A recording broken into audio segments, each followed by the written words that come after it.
பேங்கோட Q1 results வந்து வெளிய வந்திருக்கு. அந்த ரிசல்ட் சூப்பராவே வந்து இருக்கு. இதுவரைக்கும் அவங்க பண்ணாத அளவுக்கான ரிசல்ட்ஸ் வந்து குடுத்திருக்காங்க. அத பத்தி நம்ம டீடைலா வந்து பார்ப்போம். நெட் ப்ராஃபிட் வந்து 418 கோடி ரூபாய் வந்து பண்ணியிருக்காங்க. 43% இயர் ஆன் இயர் பேசிஸ்ல வந்து ஏறி இருக்கு. போன வருஷம் 292 கோடி ரூபாய் தான் பண்ணாங்க. இப்ப 418 கோடி ரூபாய். அசெட் குவாலிட்டி சூப்பரா இம்ப்ரூவ்மெண்ட் வந்து பண்ணியிருக்காங்க. கிராஸ் NPA வந்து 3.46% வந்து இருந்துச்சு. அங்க இருந்து இப்ப குறைச்சு 2.58% வந்து வச்சிருக்காங்க. கிராஸ் NPA குறையுது அப்படின்னா அவங்க கொடுக்குற லோன்ஸ் எல்லாமே டிஃபால்ட் ஆகுற அந்த பெர்சன்டேஜ் வந்து கம்மியாகுதுன்னு அர்த்தம். நெட் என்பிஏ வந்து எவ்வளவு இம்ப்ரூவ்மெண்ட் நடந்திருக்கு அப்படின்னா 1.44% இருந்து 0.87% வந்து குறைஞ்சிருக்கு. ஸோ பெட்டரான லோன் ரிகவரி வந்து இருக்கு. லோன் குவாலிட்டி நல்லா வந்து இருக்கு. கிராஸ் அட்வான்சஸ் 17% வந்து ஏறி இருக்கு. 86,000 கோடி ரூபாய் வந்து இப்போ ரீச் பண்ணிருக்காங்க. நெட் இன்ட்ரெஸ்ட் இன்கம் 24% ஏறி இருக்கு. இங்க கிட்டத்தட்ட 1000 கோடி ரூபாய்க்கு வந்து பாத்தீங்கன்னா பண்ணிருக்காங்க. நெட் இன்ட்ரெஸ்ட் மார்ஜின் வந்து 2.8% இருந்து 3.2% வந்து இருக்கு. டோட்டல் பிசினஸ் வந்து ஆல் டைம் ஐ வந்து பாத்தீங்கன்னா ரீச் பண்ணிருக்கு. 1.97 lakh crore வந்து ரீச் பண்ணிருக்கு. டெபாசிட் 7% ஏறி இருக்கு. 1.10 lakh crore வந்து இருக்கு. காசா ரேஷியோ இம்ப்ரூவ்மெண்ட் நடந்திருக்கு. இங்க 32% வந்து இம்ப்ரூவ்மெண்ட் இருக்கு. கேபிட்டல் அடிகுவசி ரேஷியோ 21.10% இருக்கு. 20.46% இருந்து இம்ப்ரூவ்மெண்ட் நடந்திருக்கு. ஸோ எல்லா மெட்ரிக்ஸுமே பார்க்கும்போது கர்நாடகா பேங்க் சூப்பரா இருக்கு. இப்போ இந்த கம்பெனியோட மேனேஜ்மெண்ட் என்ன சொல்றாங்கன்னு சொல்லிட்டு பார்ப்போம். MD and CEO Raghavendra but அவர்கள் என்ன சொல்றாரு அப்படின்னா, ஆல் டைம் ஐயான பிசினஸ் வந்து ரீச் பண்ணிருக்கோம். 1.97 lakh crore ஆல் டைம் ஐயான ஒரு பிசினஸ். நெட் ப்ராஃபிட் 400 கோடி ரூபாய் ஃபர்ஸ்ட் டைம் வந்து கிராஸ் பண்ணிருக்கோம். எங்களுக்கு இது வந்து சூப்பரா இருக்கு. அசெட் குவாலிட்டியில நாங்க வந்து ஃபோக்கஸ் பண்றோம். கிராஸ் என்பிஏ, நெட் என்பிஏ நாங்க வந்து அதுல ஃபோக்கஸ் பண்ணி இம்ப்ரூவ்மெண்ட் வந்து பண்ணிக்கிட்டு இருக்கோம். ஸோ அதனால எங்களுக்கு இந்த அளவுக்கான ரிட்டர்ன் வந்து கொடுக்க முடிஞ்சுன்னு சொல்றாங்க. லோன் ரிகவரிக்காக மட்டுமே ஒரு மெக்கானிசம் வந்து ஃபாலோ பண்றதா வந்து சொல்றாங்க. டிஜிட்டல் டிரான்ஸ்ஃபர்மேஷனுக்கு ஃபோக்கஸ் பண்றதா சொல்றாங்க. டிஜிட்டல் டெக்னாலஜி கேப்பபிலிட்டிஸ்க்காக வந்து பாத்தீங்கன்னா ஃபோக்கஸ் பண்ணிட்டு இருக்காங்க. கஸ்டமர்ஸ்க்கு இன்னும் எக்ஸ்பீரியன்ஸை சிம்பிளிஃபை பண்ணி கொடுக்கறதுக்காக ஒர்க் பண்ணிட்டு இருக்கதா சொல்றாங்க. எல்லாமே சூப்பரா தான் வந்து இருக்கு. இந்த கர்நாடகா பேங்க் இப்ப இருக்க பிரைஸ்க்கு இன்னும் அண்டர் வேல்யூ தான், இன்னும் கன்சிடர் பண்ற மாதிரி தான் இருக்கு. Q1 ரிசல்ட்ஸ்மே வந்து பாத்தீங்கன்னா சூப்பரா சப்போர்ட் பண்ணுது. அடுத்ததா ஈச்சர் மோட்டார்ஸோட Q1 ரிசல்ட்ஸ். நெட் ப்ராஃபிட் வந்து 21.4% ஏறி இருக்கு. 1462 கோடி ரூபாய் பண்ணியிருக்காங்க. ரெவன்யூ 31% வந்து ஏறி இருக்கு. 6632 கோடி ரூபாய் பண்ணியிருக்காங்க. இப்ப இந்த கம்பெனி மேல எஸ்டிமேட்ஸ் வச்சிருப்பாங்களா, இவ்வளவுதான் ப்ராஃபிட் பண்ணுவாங்க, ரெவன்யூ பண்ணுவாங்கன்னு சொல்லிட்டு. அதை விடவே வந்து பாத்தீங்கன்னா சூப்பரா பண்ணியிருக்காங்க. ராயல் என்ஃபீல்டோட சேல்ஸ் மட்டுமே சூப்பரா வந்து இருக்கு. பெஸ்ட் எவர் சேல்ஸா வந்து இருக்கு. 3.33 லட்சம் வண்டி வந்து பாத்தீங்க அப்படின்னா வித்திருக்காங்க. சோ அந்த அளவுக்கான யூனிட்ஸ் விற்கும் போது 27% வந்து இயர் ஆன் இயர் பேசிஸ்ல ஏறி இருக்கு. இது வரைக்கும் இல்லாத அளவுக்கான குவார்டர்லி பர்ஃபார்மன்ஸ் சேல்ஸ் வந்து பாத்தீங்கன்னா கொடுத்திருக்காங்க. 3 லட்சம் வண்டிக்கு மேல வித்திருக்காங்க. 3,33,3000 வண்டி வந்து பாத்தீங்கன்னா வித்திருக்காங்க. VE கமர்ஷியல் வெஹிக்கிள்ஸோட சேல்ஸுமே ரெக்கார்ட்ல வந்து இருக்கு. 24,000 யூனிட்ஸ்க்கு மேல வந்து வித்திருக்காங்க. போன வருஷம் 21,000 யூனிட்ஸ் தான். பட் ஆனா இப்ப 24,815 யூனிட்ஸ் வந்து வித்திருக்காங்க. இதோட ரெவன்யூ வந்து 6,600 கோடியா வந்து இருக்கு. 16% வந்து ஏறி இருக்கு. இந்த கம்பெனி மேனேஜ்மெண்ட் என்ன சொல்றாங்க? கோவிந்த் ராஜன் வந்து என்ன சொல்றாரு அப்படின்னா, FY26 மொமெண்டம் அப்படியே கேரி ஃபார்வர்ட் பண்ணி நாங்க அடுத்த வருஷத்துக்கு எடுத்துட்டு வந்துட்டு இருக்கோம். அதாவது இப்ப கம்மிங் இயர்ஸ்க்கு வந்து எடுத்துட்டு வந்துட்டு இருக்கோம். சோ அதனால ரெக்கார்ட் லெவல் ஆஃப் சேல்ஸ் வந்து இங்க ராயல் என்ஃபீல்ட்லயும் பார்க்க முடியுது. VE கமர்ஷியல் வெஹிக்கிள் சேல்ஸ்லயும் பார்க்க முடியுது. இப்ப கம்மிங் அப்ல வந்து ஃபிளையிங் ஃபிளீயும் வேற இருக்கு. எலக்ட்ரிக் மோட்டார் சைக்கிள் அது இருக்கு. புல்லட்ல வந்து 650cc வேற வரப்போகுது. அது எல்லாமே வந்து பாத்தீங்கன்னா இப்போ வந்து லான்ச்ல வந்து இருக்கு. கெபாசிட்டி எக்ஸ்பென்ஷன் வந்து பண்ண போறாங்க. ஆந்திரால புது ஃபேக்டரி வேற இருக்கு. அதுக்கு 1225 கோடி ரூபாய் ஃபேஸ் 1க்காக இன்வெஸ்ட்மெண்ட் வந்து பண்ண போறாங்க. 4.5 லட்சம் மோட்டார் சைக்கிள்ஸ் வந்து பாத்தீங்கன்னா ஆனுவலா இது மூலமா வந்து அடிஷனலா இவங்களால ஜென்ரேட் பண்ணிக்க முடியும். அந்த யூனிட்ஸ் வந்து தயாரிக்க முடியும். 2030 இந்த ஒரு பிளான்ட் வந்து கம்ப்ளீட் ஆயிடும்னு சொல்லி சொல்றாங்க. சோ எல்லாமே சூப்பரா இருக்கு ஈச்சர் மோட்டார்ஸ்க்கு. தங்கமயில் ஜுவல்லர்ஸோட Q1 ரிசல்ட்ஸ் சூப்பரா வந்து இருக்கு. நெட் ப்ராஃபிட் 86% வந்து ஏறி இருக்கு. 85 கோடி ரூபாய் வந்து பண்ணிருக்காங்க. 86% நெட் ப்ராஃபிட் ஏறி 85 கோடி ரூபாய் பண்ணிருக்காங்க. 71% வந்து ரெவன்யூ ஏறி 2,600 கோடி ரூபாய் வந்து பண்ணிருக்காங்க. பட் ஆனா நேத்திக்கான நாள்ல இந்த தங்கமயில் ஜுவல்லர் ஷேர் வந்து 10% வந்து பாத்தீங்கன்னா இறங்கி இருக்கு. என்னதான் இந்த கம்பெனியோட ரிசல்ட்ஸ் வந்து சூப்பரா இருந்தாலும் கூட இறங்கி இருக்கு. என்ன ரீசன் அப்படின்னு சொல்லிட்டு பார்க்கும்போது இந்த கம்பெனி என்ன சொல்றாங்க அப்படின்னா, இப்போதைக்கு நியர் டைம் டிமாண்ட் வந்து பார்க்கும்போது கொஞ்சம் வந்து வீக்கா வந்து இருக்கிற மாதிரி வந்து இருக்கு. இப்ப இந்த Q2 இருக்கு பாத்தீங்கன்னா, இந்த Q2ல இப்போ ஒரு மாசம் வந்து போயிடுச்சு. இந்த ஒரு 28 நாள்ல மட்டுமே இவங்களோட அந்த சேல்ஸ் வந்து பாத்தீங்கன்னா பெருசா இம்ப்ரூவ்மெண்ட் நடக்கல அப்படின்னு சொல்லிட்டு அந்த டைம்ல வந்து பேசியிருக்காங்க. அதனால இந்த ஸ்டாக் வந்து 10% வந்து இறங்கி இருக்கு. கோல்டோட டிமாண்டை பொறுத்தவரையிலுமே இங்க 6ல இருந்து 15% கோல்டோட இம்போர்ட் டியூட்டி ஏற்றின ரீசனும், அப்புறம் வந்து ருபியோட டிப்ரிசியேஷன் ரீசன், அப்புறம் வந்து இன்டர்நேஷனல் லெவல்ல கோல்ட் பிரைஸ் கரெக்டான ரீசன். இது எல்லாமே ஜுவல்லரி பர்ச்சேஸ் பண்றவங்களோட அந்த ஒரு டைம் வந்து பாத்தீங்க அப்படின்னா டிலே பண்ணி வச்சிருக்கு. இன்னும் ஜியோபொலிட்டிக்கல் டென்ஷன் வேற இருக்கு. வெஸ்ட் ஏஷியால நடக்கிற கான்ஃபிளிக்ட் வேற பாத்தீங்க அப்படின்னா இன்னும் கஸ்டமரோட அந்த ப்ரிஃபரன்ஸ் வந்து இன்னும் கான்ஃபிடன்ஸ் வந்து குறைஞ்சிருக்கு. சோ இது எல்லாமே சேர்த்து இம்பாக்ட் பண்ணி என்ன நடக்குது அப்படின்னா, என்னதான் இந்த கம்பெனியோட Q1 ரிசல்ட் சூப்பரா இருந்தாலும் கூட Q2 வந்து மேபி பெட்டரா இருக்காதுன்னு சொல்லி 10% வந்து அடிச்சுட்டாங்க. லாஸ்ட் 5 வருஷத்துல 1370% வந்து ரிட்டர்ன் வந்து கொடுத்துருக்கு. லாஸ்ட் ஒரு வருஷத்துல 250% ரிட்டர்ன் வந்து கொடுத்துருக்கு. மல்டிபேக் ஸ்டாக் அப்படின்னு சொல்லிட்டு தான் நம்ம சொல்லி ஆகணும். ஏசியன் பெயிண்டோட Q1 ரிசல்ட்ஸ் கன்சாலிடேட்டட் ப்ராஃபிட் வந்து 40% ஏறி இருக்கு. ரெவன்யூ வந்து 18% ஏறி இருக்கு. 1500 கோடி ரூபாய் ப்ராஃபிட், 10,000 கோடி ரூபாய்க்கு மேல ரெவன்யூ வந்து மேக் பண்ணிருக்காங்க. எபிட்டா மாதிரியே இங்க நம்ம இந்த ஒரு கம்பெனிக்கு பார்க்க வேண்டியது PBDT அப்படின்ற ஒரு மெட்ரிக்ஸ் வந்து பார்க்கணும். அது வந்து 30% மேல வந்து ஏறி இருக்கு. பிபிட்டோட அந்த ஒரு மார்ஜின் வந்து 18%ல இருந்து 20% ஏறி இருக்கு. பெட்டரான பிரைசிங்கும், பெட்டரான ப்ராடக்ட் மிக்ஸும், அப்புறம் காஸ்ட் வந்து கண்ட்ரோல் பண்ண ரீசனால உங்களால மார்ஜின்ஸ் வந்து சூப்பரா இம்ப்ரூவ்மெண்ட் வந்து பண்ண முடியுது. இன்டர்நேஷனல் சேல்ஸ் வந்து 27% ஏறி இருக்கு. 1000 கோடி ரூபாய் கிட்ட வந்து பண்ணியிருக்காங்க. இன்டர்நேஷனலோட பிபிடி வந்து பார்க்கும்போது ஆல்மோஸ்ட் டபுள் ஆயிருக்கு. 95% வந்து நடந்திருக்கு. அதிகமான பிசினஸ் வந்து இங்க இன்டர்நேஷனல் செக்மெண்ட்ல பார்க்கும்போது இங்க எஜிப்ட், யுஏஇ, ஓமன், நேபாள் அப்புறம் பங்களாதேஷ்ல வந்து நல்லா வந்து பண்ணியிருக்கதா சொல்றாங்க. ஹோம் டெக்கார் பிசினஸ் பொறுத்தவரை கொஞ்சம் மிக்சடா தான் இருக்கு பெர்ஃபார்மன்ஸ். பாத் ஃபிட்டிங்ஸ் வந்து ரெவன்யூ வந்து டிக்ளைன் ஆயிருக்கு. கிச்சனோட ரெவன்யூ வந்து 10% வந்து ஏறி இருக்கு. பட் ஆனா இன்னும் இந்த 2 செக்மெண்ட்மே வந்து நெட் லாஸ்ல தான் வந்து இருக்காங்க. இன்னும் ப்ராஃபிட் வந்து மேக் பண்ண ஆரம்பிக்கல. நான் பெயிண்ட் பிசினஸ்ல வந்து பார்க்கும்போது இன்னும் வந்து லாஸ்ல தான் இருக்காங்க. பெயிண்ட் பிசினஸ் வந்து சூப்பரா வந்து இருக்கு.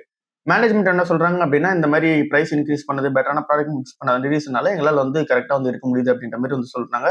கண்டினியூவா நாங்க வந்து டெக்னாலஜி இன்னோவேஷன் வந்து ஃபோக்கஸ் பண்ண போதா சொல்லியிருக்காங்க. கேபி டெக்னாலஜிஸ் கம்பெனியோட Q1 ரிசல்ட்ஸ் கொஞ்சம் வந்து சொதப்பி இருக்கு. நெட் ப்ராஃபிட் வந்து 28% குவார்டர் ஆன் குவார்டர் பேசிஸ்ல வந்து விழுந்திருக்கு. 116 கோடி ரூபாய் தான் பண்ணியிருக்காங்க. ரெவன்யூ 2% வந்து விழுந்திருக்கு. 1675 கோடி ரூபாய் பண்ணியிருக்காங்க. கான்ஸ்டன்ட் கரன்சி ரெவன்யூ வந்து 3.6% வந்து விழுந்திருக்கு. எபிட்டா மார்ஜின் 20.6% இருந்து 17.2% குறைஞ்சிருக்கு. எபிட் மார்ஜினுமே விழுந்திருக்கு. 15.9 இருந்து 12.3 வந்து விழுந்திருக்கு. கம்மியான ரெவன்யூவும் இங்க கிளைண்ட் ஸ்பெண்டிங் வந்து கரெக்டா இருக்க மாட்டேங்குது. கொஞ்சம் வீக்கா வந்து இருக்கு. கிளைண்ட் ஸ்பெண்டிங்ல அப்படி என்ன பெரிய ப்ராப்ளம் அப்படின்னு சொல்லி பார்க்கும்போது 2 மேஜர் கிளைண்ட்ஸ் இருக்காங்க. அவங்க வந்து அதிகமா ஸ்பெண்ட் பண்ண மாட்டாங்க. ஒன்னு வந்து ஜாப்பனீஸ், இன்னொன்னு வந்து பாத்தீங்கன்னா யூரோப்பியன் கிளைண்ட். இவங்க 2 பேருமே அதிகமா வந்து ஸ்பெண்ட் பண்ண மாட்டேங்கிறாங்க. சப்ளை செயின் இஷ்யூஸ் இருக்கு. சைனால வந்து காம்படிஷன் வந்து இருக்கு. யூஎஸ் டாரிஃப் வந்து இருக்கு. இது எல்லாமே வந்து பாத்தீங்கன்னா பிரஷர் வந்து கிரியேட் பண்ணி கொடுக்குது. பட் ஆனா மேனேஜ்மெண்ட் என்ன சொல்றாங்க அப்படின்னா, இப்போதைக்கு ப்ராஜெக்ட் எதுவும் கேன்சல் ஆகல. பட் ஆனா டிலேல வந்து இருக்கு அப்படின்ற மாதிரி சொல்றாங்க. டெம்பரரியா பாஸ் பண்ணிருக்கதா சொல்றாங்க. இந்த கம்பெனியோட சிஓனா கிஷோர் பட்டேல் என்ன சொல்றாரு அப்படின்னா, பிசினஸ் ரெக்கவரி வந்து second of the financial year 2027 வந்து நடக்கும் அப்படின்ற மாதிரி வந்து சொல்லியிருக்காரு. குவார்டர் ஆன் குவார்டர் பேசிஸ்ல மார்ஜின் வந்து இம்ப்ரூவ்மெண்ட் வந்து பண்ணிட்டு வருவோம். பெட்டரான ரெவன்யூ மிக்ஸ் இருக்கும். லெட்டான ப்ரொடக்டிவிட்டி கெயின்ஸ் வந்து எங்களுக்கு இருக்கும் அப்படின்ற மாதிரி சொல்றாரு. Q1ல டீல் மட்டுமே $257 மில்லியன் ஜெயிச்சிருக்காங்க. கேபிட்டோட பிளான் படி இங்க ஃபியூ கிளைண்ட்ஸ் வந்து பாத்தீங்க அப்படின்னா, இந்த 2 கண்ட்ரில இருந்தது மட்டும் இல்லாம ஆட்டோ ஓஇஎம்காக ஜாப்பனீஸ், அப்புறம் வந்து இங்க கொரியன், யூஎஸ், யூரோப், ஏசியா இந்த இடத்துல எல்லாமே வந்து பாத்தீங்கன்னா எக்ஸ்பேண்ட் பண்ணிக்கிட்டு அவங்க வந்து ட்ரக், அப்புறம் வந்து இங்க 2 வீலர், 3 வீலர், இவி, ஏஐ டிஃபெண்ட் வெஹிக்கிள்ஸ் இதுல எல்லாத்தையுமே ஃபோக்கஸ் பண்ண போதா சொல்லியிருக்காங்க. இந்த கம்பெனியோட Q1 ரிசல்ட்ஸ் இப்போதைக்கு வந்து பாத்தீங்கன்னா வீக்கா தான் இருக்கு. ஸ்டாக் பிரைஸ்மே இன்னும் வந்து பாத்தீங்கன்னா இன்னும் கரெக்ஷன் ஆகணும். அப்பதான் நம்ம கன்சிடர் பண்ண முடியும். சிப்லாவே டாக்டர் ரெட்டி கம்பாரிசன் பண்ணி ஒரு ஆர்டிகல்ல டீட்டெயிலா போட்டிருக்காங்க. அதை பத்தி நம்ம டீட்டெயிலாவே ஒரு வீடியோ வந்து மேக் பண்ணலாம். அந்த அளவுக்கு டீட்டெயிலா இருந்துச்சு அந்த ஆர்டிகல். ஸோ அதை பத்தி நம்ம ஷார்ட் அண்ட் ஸ்வீட்டா வந்து பாத்துருவோம். சிப்லாவே டாக்டர் ரெட்டி கம்பாரிசன் பண்ணி தான் இந்த ஆர்டிகல் வந்து இருக்கு. 2 கம்பெனியோட Q1 ரிசல்ட்ஸ்மே வெளியே வந்துருக்கு. 2 கம்பெனியோட Q1 ரிசல்ட்ஸ்மே நெகட்டிவ்ல தான் இருக்கு. இப்போ எந்த ஸ்டாக் வந்து பார்க்கும்போது ஓரளவுக்கு டீசென்டா இருக்கு. ஃபியூச்சர்ல நம்ம கம்பேர் பண்ணி பார்க்கும்போது அப்படின்னு சொல்லி அந்த ஆர்டிகல்ல போட்டிருக்காங்க. சிப்லாவோட ரெவன்யூ வந்து பார்க்கும்போது 7,000 கோடி ரூபாய். இங்க டாக்டர் ரெட்டி ரெவன்யூ வந்து 8,000 கோடி ரூபாய்.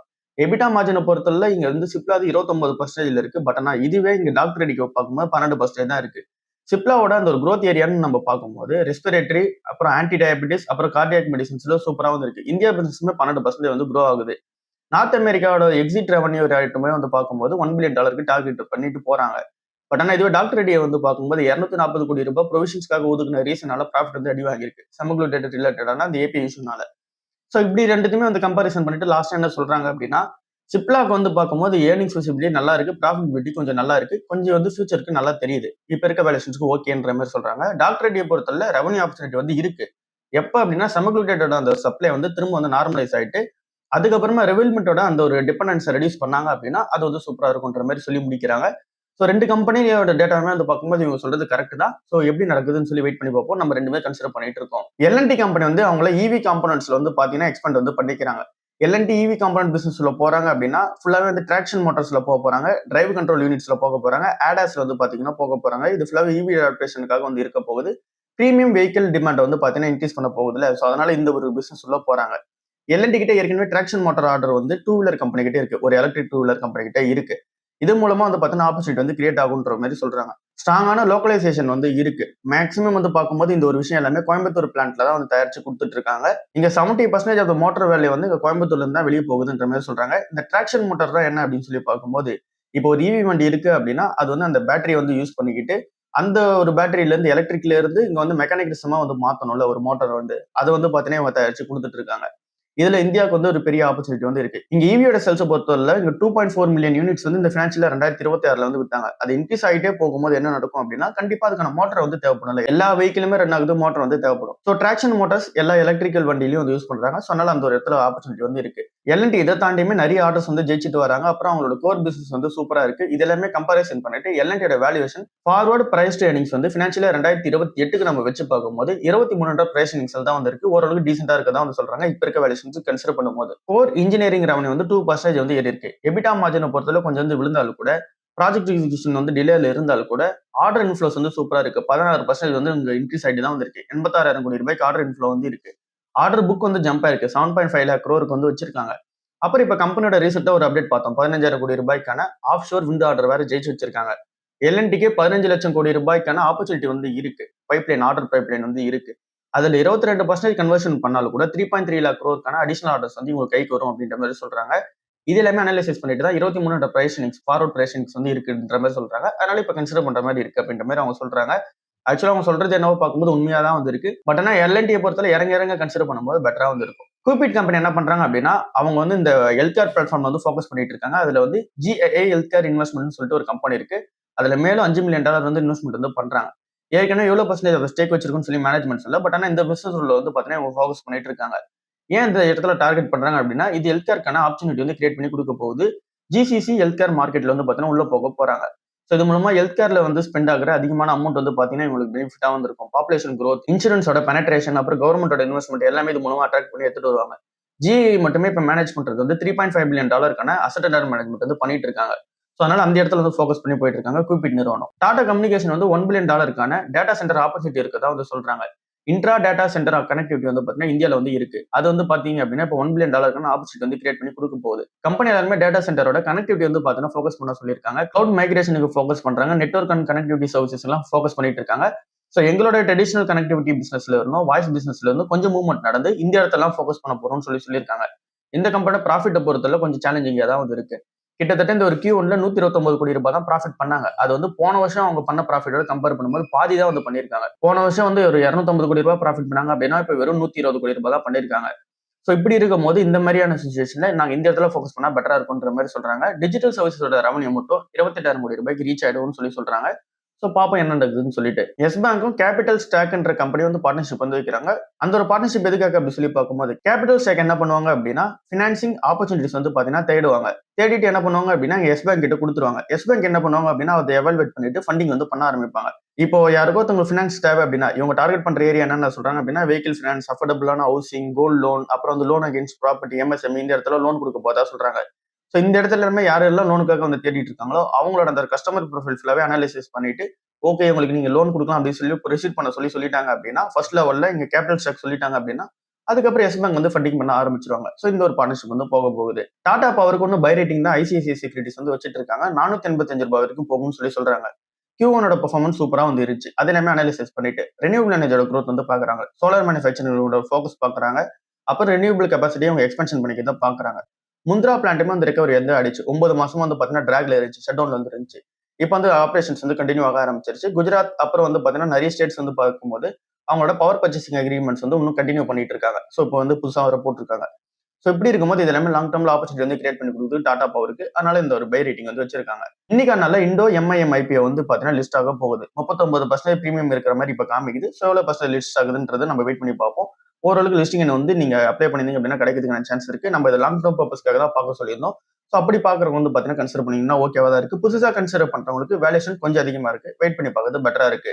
US வந்து இன்ட்ரெஸ்ட் ரேட் என்ன பண்றாங்க அப்படின்னா அன்சேஞ்ச் அப்படின்ற மாதிரி வந்து சொல்லிட்டாங்க. 3.5ல இருந்து 3.75% அப்படியே மெயின்டைன் பண்ணிக்கிறாங்க. 5வது கன்சிக்யூட்டிவ் மீட்டிங் வந்து பாத்தீங்க அப்படின்னா வித்வுட் சேஞ்சிலே முடிஞ்சிருக்கு. இங்க மொத்தமா இந்த பாலிசி டிசிஷன்ஸ்குள்ள 12 பேர் வந்து உள்ள இருந்தாங்க. அதுல 3 பேர் வந்து ரேட்டைக்கு வந்து எக்ஸ்பெக்டேஷன் கொடுத்திருந்தாங்க. ரேட்டைக்காக ஓட் பண்ணியிருந்தாங்க. 25 பேஸ் பாயிண்ட்ஸ் வந்து அப் பண்ணுங்கன்னு சொல்லிட்டு. பட் ஆனா அப் பண்ணல. ஸோ இன்ஃபிளேஷன் ஒரு கன்சர்னா வச்சு இவங்க சொன்னாலும் கூட பட் ஆனா ரேட் இன்க்ரீஸ் வந்து பாத்தீங்கன்னா நடக்கல. இதனால இந்தியன் மார்க்கெட்டுக்கு என்ன மாதிரியான பெனிஃபிட் வந்து இருக்க போகுது பெருசா வந்து பாத்தீங்கன்னா அஃபெக்ட் ஆகிறதுக்கான சான்சஸ் இல்ல. ஒருவேளை செப்டம்பர் மாசத்துல ரேட் ஹைக் நடந்துரும் அப்படின்ற எக்ஸ்பெக்டேஷன்ஸ் வந்து பாத்தீங்கன்னா இங்க இருப்பாங்க. அதனால மார்க்கெட்ல வந்து பெருசா இன்ஃப்ளோஸ் வருமான்ற கொஸ்டின் வந்து இருக்கு. ருப்பியை பொறுத்தல ஓரளவுக்கு இங்க சப்போர்ட்டிங் ஃபேக்டர் தான் இது வந்து நம்ம பார்த்தாகணும். சரி இப்போ இது கோல்டுக்கு என்ன மாதிரியான நியூஸ் அப்படின்னு சொல்லி பார்க்கும்போது பெருசா வந்து பாத்தீங்க அப்படின்னா கோல்டுக்கு சாதகமான நியூஸ் கிடையாது தான். இன்னும் வந்து டாலர் ஸ்ட்ராங்கா தான் வந்து இருக்கு. இன்ட்ரெஸ்ட் ரேட் அட்லீஸ்ட் கம்மி பண்ணியிருந்தாங்கன்னா கோல்டுக்கு வந்து பாத்தீங்க அப்படின்னா சாதகமான நியூஸ் இருந்திருக்கும். ஸோ அப்படியே வந்து நடக்கல. ஸோ அதனால கோல்டு வந்து பார்க்கும்போது இன்னும் கொஞ்சம் வீக்கா தான் இருக்க போகுது. ஓவராலா இந்த ஒரு இன்ட்ரெஸ்ட் ரேட் சேஞ்ச்னால கோல்டுல வந்து பாத்தீங்க அப்படின்னா கொஞ்சம் இம்பாக்ட் வந்து இருக்கலாம். கோல்டு வந்து குறையலாம். பட் ஆனா மார்க்கெட்ல பெருசா இம்பாக்ட் இருக்காது அப்படின்ற மாதிரி தான் தெரியுது. கிஃப்ட் நிஃப்டிக்கான சிக்னல் பார்க்கும்போது 0.10% வந்து நெகட்டிவ்ல இருக்கு. ஸோ கொஞ்சம் சில பாயிண்ட்ஸ் வந்து பாத்தீங்கன்னா கொஞ்சம் கம்மியா தான் ஓப்பன் ஆகும். அதுக்கப்புறமேட்டுக்கு எப்படி இருக்குன்றது தெரியல. க்ரூட் வந்து திரும்ப $90 per பேரலுக்கு வந்து பாத்தீங்கன்னா கிராஸ் ஆயிடுச்சு. யூஎஸ் ஈரான் வந்து திரும்ப வந்து அட்டாக் பண்ண ஆரம்பிச்சுக்கிட்டாங்க 2 பேருமே. அதனால இந்த ஒரு பிரஷர் வந்து இருக்கு. குளோபல் மார்க்கெட்ஸ் இப்ப எப்படி இருக்கு அப்படின்னா, யூஎஸ் மார்க்கெட் வந்து வீக்கா இருக்கு. யூஎஸோட அந்த ஒரு ஃபெட் டிசிஷன்ஸ் வந்து இப்ப நெகட்டிவா இருக்கு. ரீசன்னால டவ் அண்ட் ஜோன்ஸ் வந்து விழுந்திருக்கு, S&P 500 விழுந்திருக்கு, நாஸ்டாகும் வந்து விழுந்திருக்கு. எல்லாமே 2% கிட்ட வந்து விழுந்திருக்கு. சோ இப்படிதான் ஓவரால் மார்க்கெட் வந்து இருக்கு. எஃப்ஐஎஸ் வந்து நேத்திக்கான நாள்ல ₹3000 கோடி கிட்ட வாங்கியிருக்காங்க. டிஐஸ் வந்து ஒரு ₹1000 கோடி கிட்ட வந்து வாங்கியிருக்காங்க. இதனால தான் நேத்திக்கான மார்க்கெட் 1% வந்து பாசிட்டிவ் வந்து க்ளோஸ் ஆயிருக்கு. சோ இவ்வளவுதான் இன்னைக்கான ஓவரால் வீடியோ. அடுத்த வீடியோல வந்து சந்திப்போம். பாய்.